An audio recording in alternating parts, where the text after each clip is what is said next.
Day 529, Wednesday, November 20th. Isaiah 33. Isaiah 33, 1-24. NKJV. Woe to you who plunder, though you have not been plundered, and you who deal treacherously, though they have not dealt treacherously with you. When you cease plundering, you will be plundered. When you make an end of dealing treacherously, they will deal treacherously with you. O Lord, be gracious to us, we have waited for you.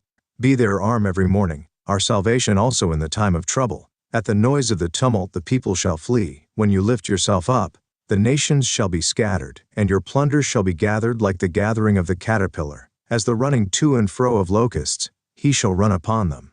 The Lord is exalted, for he dwells on high. He has filled Zion with justice and righteousness. Wisdom and knowledge will be the stability of your times, and the strength of salvation. The fear of the Lord is his treasure. Surely their valiant ones shall cry outside, the ambassadors of peace shall weep bitterly. The highways lie waste, the traveling man ceases. He has broken the covenant, he has despised the cities, he regards no man.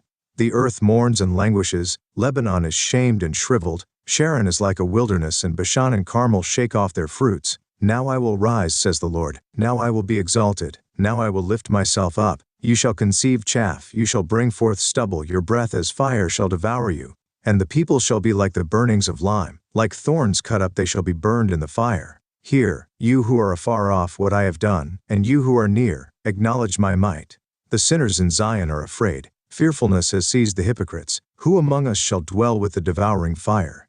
Who among us shall dwell with everlasting burnings? He who walks righteously and speaks uprightly, he who despises the gain of oppressions, who gestures with his hands, refusing bribes, who stops his ears from hearing of bloodshed, and shuts his eyes from seeing evil, he will dwell on high. His place of defense will be the fortress of rocks. Bread will be given him, his water will be sure. Your eyes will see the king in his beauty, they will see the land that is very far off. Your heart will meditate on terror. Where is the scribe? Where is he who weighs? Where is he who counts the towers? You will not see a fierce people, a people of obscure speech, beyond perception, of a stammering tongue that you cannot understand. Look upon Zion, the city of our appointed feasts. Your eyes will see Jerusalem, a quiet home, a tabernacle that will not be taken down. Not one of its stakes will ever be removed, nor will any of its cords be broken. But there the majestic Lord will be for us a place of broad rivers and streams, in which no galley with oars will sail, nor majestic ships pass by. For the Lord is our judge, the Lord is our lawgiver. The Lord is our king, he will save us. Your tackle is loosed. They could not strengthen their mast, they could not spread the sail. Then the prey of great plunder is divided, the lame take the prey, and the inhabitant will not say, I am sick. The people who dwell in it will be forgiven their iniquity. Daily Deep Dive. The UCG reading plan states, this woe differs from the others in that it is addressed to Assyria, not to Judah. By focusing exclusively on Assyria's defeat and Judah's salvation, the prophecy magnifies Judah's exalted king. V. 3, 5-10. This woe oracle consists of an introduction of the main themes of the oracle VV 1-6, an emphasis on Judah's need for salvation, and the Lord's provision of that need VV 7-13, and its spiritual impact on sinners VV 14-16, and a conclusion showing the majestic king in his beauty